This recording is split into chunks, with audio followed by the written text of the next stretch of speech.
भाग भी सकता हूँ, खत्म नहीं होंगे। दूसरे आदमी ने जब ये फरमान बादशाह का सुना, उस आदमी ने जब ये सुना, जेल के अंदर गया और अपने झोले को थैले को निकालता है, चुन चुन करके अच्छे अच्छे फलों को उस आदमी ने खाना शुरू कर दिया। 2-4 दिन उस आदमी के फल चलते हैं, अच्छे अच्छे जितने फल थे उसको चुन करके खा लेता है, लेकिन उसके बाद फलों की जो अच्छे फल उसके पास थे वो सारे के सारे खत्म हो गए। अब ये जो निकाला खट्टे फल खा, छोटे छोटे से फल की बादशाह को बेवकूफ बनाना चाह रहा और पता नहीं चला कि बेवकूफ बन गया है। अब वही फल उसको खा करके एक महीने तक गया है, कैसे रहना है वो समझे। ये तो दूसरे आदमी का मामला हो गया। तीसरे आदमी की जब बारी आती है, जब तीसरा आदमी जेल के अंदर जाता है और इस आदमी ने जब अपने थैले को खोला, जब अपने बैग को खोलता है, झोले को खोलता है, तो इस आदमी के पैरों के नीचे से जमीन खिसक गई। इस आदमी ने देखा, एक हाथ मारा उसके अंदर, जितने 15, 20, 25 फल थे वो सारे के सारे ऊपर आ गए। और जब उसने हाथ हटा करके देखा, हाथ से फलों को हटाया तो नीचे घास फूस नजर आने लगी। अभी आदमी जैसे ही अपने सामने मनाजिर देखता है, इस आदमी की पैरों के नीचे जमीन खिसक जाती है और अफसोस करने लगता है, ओह मैं इतने सारे 10, 15, 20 फलों को एक ही महीने तक खा करके जेल के अंदर जिंदगी कैसे गुजारूंगा। हकीकत में यह आदमी बादशाह को बेवकूफ बनाना चाह रहा था, लेकिन सच ये इस आदमी ने खुद ही अपने आप को ही बेवकूफ बनाया। अब 3 किस्म के लोग थे। एक ने बहुत अच्छे से जिंदगी गुजारी, एक आदमी कम से कम कुछ तो तोड़ा था। ये आदमी इतना ज्यादा होशियार बन रहा था, इतना ज्यादा होशियार कि बादशाह को धोखा देंगे और देखेगा कि थैला भरा हुआ ले जाओ, काम हो गया। लेकिन जब जेल में डाला तो पता नहीं चला कि 2-4-5 दिन के अंदर ही उसके सारे फल खत्म हो गए और उसके बाद वो जेल के अंदर भूखे मर रहा है। मेरे मुसलमान भाइयों, इस वाक़े के ज़रिए मैं आपको एक पैगाम देना चाहता हूँ। जिस तरीके से बादशाह ने तीनों आदमियों को जेल के अंदर भेजा था, इसी तरीके से अल्लाह रब्बुल आलमीन ने हम सारे इंसानों को दुनिया के अंदर भेजा है। अब जरा गौर कीजिए, कंपेयर दोनों वाक़े में और हमारे और आपके अल्लाह के बीच में क्या इख्तिलाफ पाया जा रहा है, जो वाक़या मैं आपको बता करके समझाना चाहता हूँ। बादशाह ने तीनों को अपने भाग में भेजा था और यहाँ अल्लाह ने हम सारे के सारे इंसानों को दुनिया के अंदर भेजा है। बादशाह ने तीनों के हाथ में झोला दिया था, थैला दिया था और अल्लाह रब्बुल आलमीन ने हम इंसानों को नामे अमाल दिए। ऐ मुसलमानों, तुम दुनिया के अंदर जाना और सारी की सारी नेकियां करके आना। जैसे बादशाह ने तीनों को हुक्म दिया था, ऐ मेरे गुलामों, तुम मेरे बाग में चले जाओ, सबसे अच्छे फलों को तोड़ करके उसमें से भर करके लाना, चुन करके लाना। इसी तरह अल्लाह रब्बुल आलमीन ने हम इंसानों को भी दुनिया के अंदर इस मकसद से भेजा है, ऐ लोगों, ये तुम्हारे पास नामे अमाल के थैले झोले दुनिया के अंदर जाना है और सारी की सारी नेकियां। और बादशाह ने उनको मना किया था कि फल नहीं तोड़ने हैं, तुम्हें खराब तोड़ करके नहीं लाना है। और यहाँ अल्लाह ने हम इंसानों को ये हुक्म दे दिया है कि मेरे बंदो, दुनिया में जा रहे हो, लेकिन गुनाह का काम तुम्हें नहीं करना है, बुराई का काम तुम्हें नहीं करना। अब जिस तरीके से वो तीनों आदमी, अगर पहले आदमी की तरह हम बादशाह की बात को मानेंगे और जैसे उसने कहा था वैसा करेंगे, यानी अल्लाह ने हमें जो काम करने के लिए दुनिया में भेजा है वो काम उसी तरह करके जाएंगे, तब तो अल्लाह हमें सही सालिम जन्नत में दाखिल करेगा। वरना दूसरे आदमी की तरीके से, जिस तरीके से वो आदमी बादशाह को धोखा देना चाहा, अगर इसी तरीके से हम इंसान कहीं गलती में पड़ करके, धोखे में पड़ करके अगर हम अल्लाह को धोखा देना चाहें और यहाँ में सारी चीजें लेकर के जाएंगे, तो मेरे भाई को हमारा अंजाम भी खराब हो सकता है। और तीसरे आदमी की तरह कहीं हम आपका मामला हो गया कि जिस तरीके से वो तीसरा आदमी सिर्फ 2-4-10 फल ही तोड़े नीचे घास फूस के, यानी हम अपनी जिंदगी में कुछ चीज लेकर लेकर के जाएंगे और नामे अमाल में सारे सारे बुरा होंगे। तो मालूम होना चाहिए कि हमारा अंजाम भी उसी आदमी की तरह हो सकता है और हमारा ठिकाना खराब हो सकता है, हमारी आखिरत और हमारी आखिरत सब कुछ खराब हो सकती है, बर्बाद हो सकती है।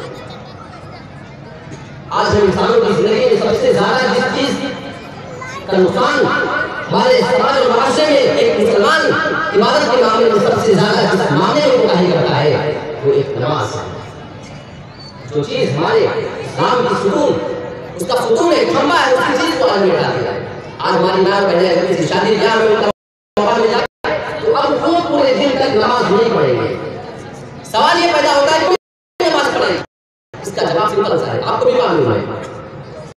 1000 रुपए का तो मेकअप करके वो शादी ब्याह में जाएंगे, सुबह से 1 घंटे 2 घंटे करके मेकअप किए किसी तरीके से, ब्यूटी पार्लर में जाकर अब जब ज़ोर के अज़ान का वक्त होगा तो आपको क्या लगता है कि वो औरत अपने 1500 रुपए के मेकअप को खराब करके वजू करके नमाज पढ़ने जाएगी?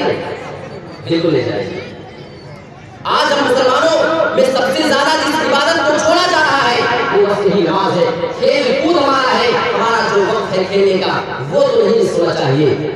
मेरे नौजवान साथियों, हम कोई मैच खेल रहे हैं, क्रिकेट फुटबॉल खेल रहे हैं, उसमें कोई कमी नहीं होना चाहिए। वो वक्त पे हम खेलेंगे। हाँ, अजान हो रही है, जाने दो, अजान हो रही है, नमाज बाद में पढ़ेंगे। ये आज हमारा मिजाज बना हुआ है, ये आज हमारे समाज मुआशरे का यह हाल है। आइए सहाबी रसूल की जिंदगी में जरा हम नमाजों की अहमियत को देखें। यहाँ तो हमसे फर्ज नमाजों के मामले में मामला ये है कि एक इंसान अगर बैठकर गिनना शुरू कर दे कि मेरी जिंदगी में नमाजें कितनी छूटी है तो शायद वो गिन न सके कि नमाजें छूटी हैं। सहाबी रसूल अल्लाह के नबी सल्लल्लाहु अलैहि वसल्लम एक जंग के मौके पे गए, रात में पड़ाव डाला कहीं पे। अल्लाह के नबी और तमाम सहाबा को सुना था कि दुश्मन का खतरा था सामने से। अल्लाह के नबी ने अपने सहाबा से पूछा, मेरे साथियों तुम में से कौन है जो हमारी और तमाम लोगों की निगरानी?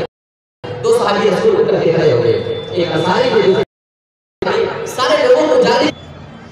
अब ये तो एक अंसारी और एक मुहाजिर सहाबी दोनों बचे, सारे के सारे सो गए। अब इन दोनों ने आपस में मशवरा किया कि यार दोनों को जागने, एक जागे और एक सो जाए, और जब उसके सोने का टाइम आएगा तो जो पहले सो जाएगा उसको जगा देगा, फिर वो जागेगा और पहला सो जाएगा। दोनों को जागने की क्या जरूरत है? तो अंसारी ने कहा कि ठीक है, मैं पहले जागता हूँ, और मुहाजिर से कहा कि तुम सो जाओ आराम से, मैं जाग रहा हूँ। और वो सो गया। अब जागने वाला जागने वाला सिर्फ एक आदमी बचा है और वो अंसारी साहब है। अब जब ये तन्हा होगा, सारे के सारे लोग सो रहे हैं, इस मौके पे इस आदमी के ज़हन में ख्याल आया कि यार हम कौन सा काम किया जाए, ना किसी से बात कर सकते हैं, ना कोई टाइम पास करने की चीजें, अब करें तो क्या करें इस मौके पे। इसीलिए उस अंसारी आदमी के ज़हन में ख्याल पैदा हुआ, सारे लोग सो गए, किसी से बात नहीं कर सकते, किसी से बातचीत करने की कोई नौबत नहीं आ सकती है। उनके ज़हन में ख्याल आया कि लाओ ऐसा करता हूँ कि मैं नमाज के लिए खड़ा हो जाता हूँ। और कौन सी नमाज है? फर्ज नमाज कब पढ़े?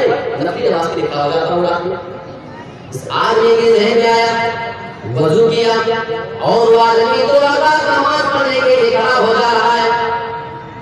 जैसे उसने नियत बांधी और सूरतों को पढ़ना चालू किया, तकरीबन कहा कि उस आदमी ने तिलावत, वो आदमी नमाज पढ़ते जा रहा है, बराबर मुसलसल नमाज में खड़ा हुआ, लंबी नियत किए जा रहा है, और पीछे से दुश्मन उसको देख रहा है कि आपने अपनी नमाज खत्म करके कब सोएगा। लेकिन उस दुश्मन ने देखा कि आदमी तो मुसलसल खड़ा हुआ है, इसका ख्याल भी नहीं खत्म हो रहा है, ये आदमी तो बराबर नमाजें पढ़ते जा रहा है। अब इस आदमी ने सोचा कि काम ऐसे नहीं चलेगा, इसको तीर से मार करके निशाना बनाना पड़ेगा। दुश्मन ने पीछे से सोचा, अगर मैं इस आदमी को तीर मार देता हूँ और ये मर जाएगा तो बाकी तमाम मुसलमानों के हमला करने में आसानी हो जाएगी, भूख पैदा हो जाएगी। तीर निकाला और कमान में तीर रख करके तेजी के साथ मारा, उस सनसनाता हुआ और दर्दनाता हुआ वो तीर आकर के उस सहाबी रसूल की कमर में लग गया।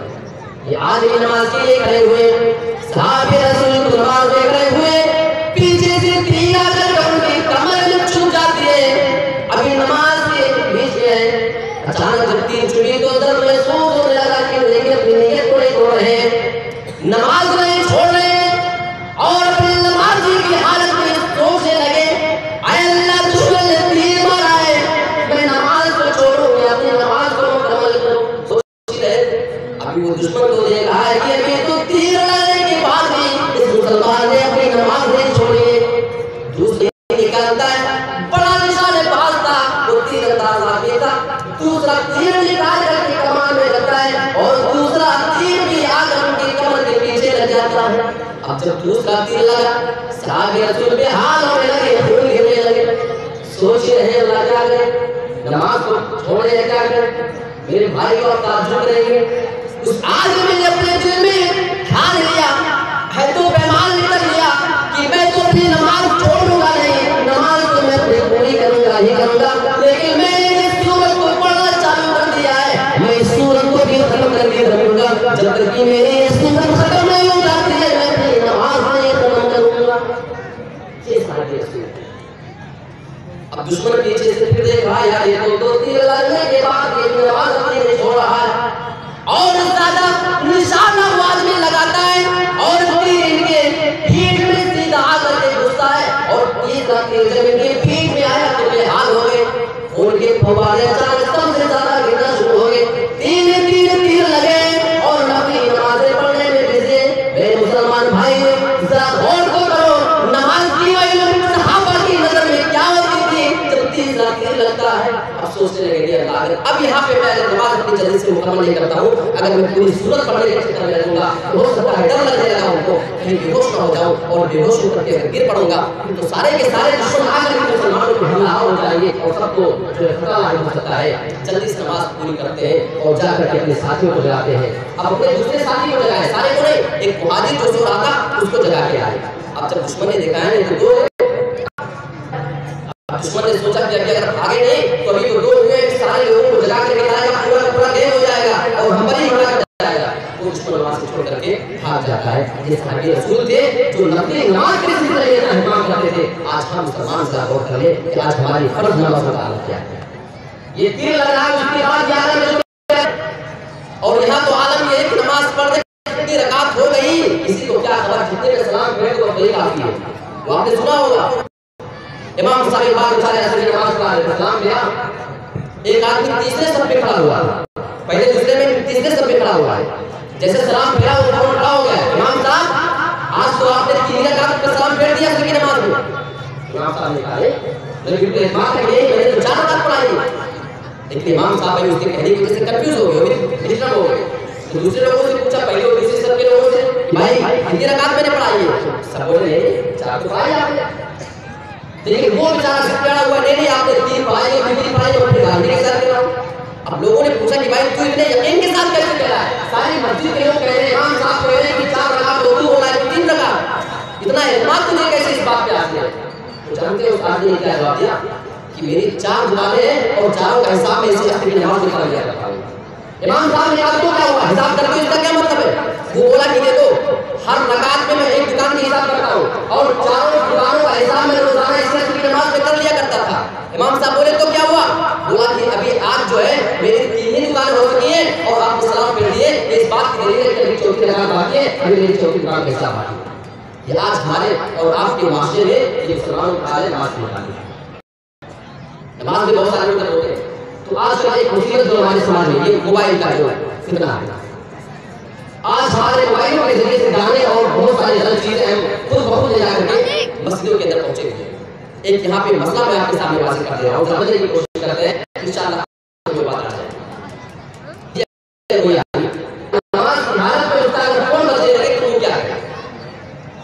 आज पढ़ते रहे क्या करें, इसके बारे में मसला क्या है? हम इस मसले को हल करने की कोशिश करते हैं कि इसमें सही मामला क्या है। पहली बात कि अगर आपको नमाज पढ़ने के लिए जाना है, अब बीच में मोबाइल का खर्च हो गया, उन चक्कर में इमाम साहब अपनी गलत भी बोलेंगे और कितनी रकातें हुई 2 की 4 5 6 पढ़ी जाएंगी, इसका नुकसान सारे मुसलमानों को उठाना पड़ेगा।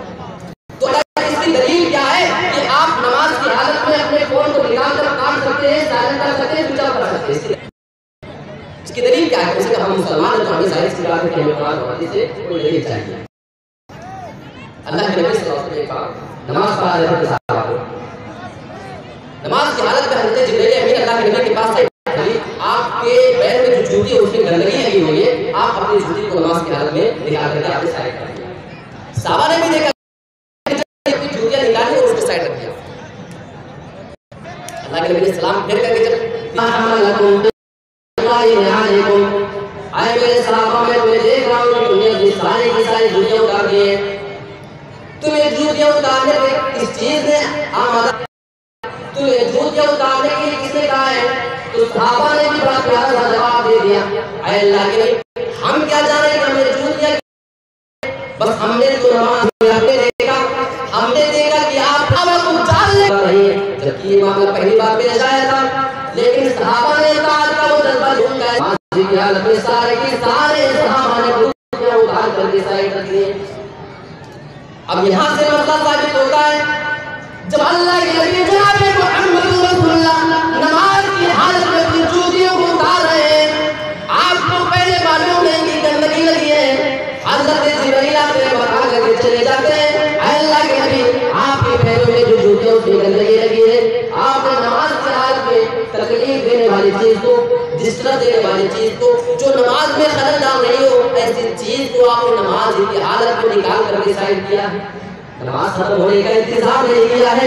लिहाजा अगर हमारी मस्जिदों में हमारे मोबाइल बजने लगे, हम स्विच ऑफ करना भूल गए, साइलेंट करना भूल गए हैं, फोन आने लगे, तो यहाँ से ये मसला साबित होता है कि अल्लाह के नबी जनाब मुहम्मद रसूलुल्लाह ने नमाज की हालत में जूते को उतारा है। लिहाजा हम भी नमाज की हालत में मोबाइल को निकाल करके स्विच ऑफ कर सकते हैं, काट सकते हैं फोन को, ये मसला साबित होता है। ये तो हदीस है। इमाम शाफी रहमतुल्लाह अलैह से एक बार किसी ने सवाल कर लिया, आइए यहाँ से भी मसला साबित कर दो दलील आपको दे रहा हूँ। इमाम शाफी ने दलील दिए। इमाम शाफी से किसी ने पूछा, अगर हम नमाज पढ़ रहे हो और नमाज की हालत में हमारी पगड़ी गिर जाए, हमारा सर गिर जाए, सर गिर जाए और हमारी पगड़ी जमीन पे गिर जाए, ऐ इमाम शाफी नमाज की हालत में पगड़ी को उठाएं या छोड़ दें, क्या करें? इसके बारे में मसला बताइए, जानना चाहते हैं। इमाम शाफी ने जवाब दिया, अल उमामतु अखफ़ु मिनल अमामा, उमामत को उठाना ये अमामा के उठाने से कहीं ज्यादा आसान है। क्या मतलब आप समझे कुछ? अल्लाह के नबी जनाब मुहम्मद रसूलुल्लाह कभी जब नमाज पढ़ा करते थे, अपनी नमाजी उमामा को अपनी गोद में उठाया करते थे, रुकू में जाते, सजदे में जाया करते थे तो उनको उतार दिया करते थे, जब भी खड़ा हो जाया करते थे तो उनको अपनी गोद में आप उठा लिया करते थे। इमाम शाफी ने फरमाया अल उमामतु अखफ़ु मिनल अमामा, यानी कि पगड़ी का उठाना, जिस तरीके से अल्लाह के नबी नमाज की हालत में अपनी नमाजी को उठा रहे हैं जमीन पे, इसी तरीके से अगर किसी आदमी की पगड़ी गिर जाए तो उसको उठाया रखा जा सकता है। ये उन्होंने मसला साबित किया। तो पता नहीं चला अगर नमाज की हालत में किसी आदमी का फोन बजे या इस तरीके की कोई चीज हो तो नमाज की हालत में आप उसको काट करके रखिए, वरना पूरी नमाज सबकी खराब होगी, आपकी तो खराब होगी।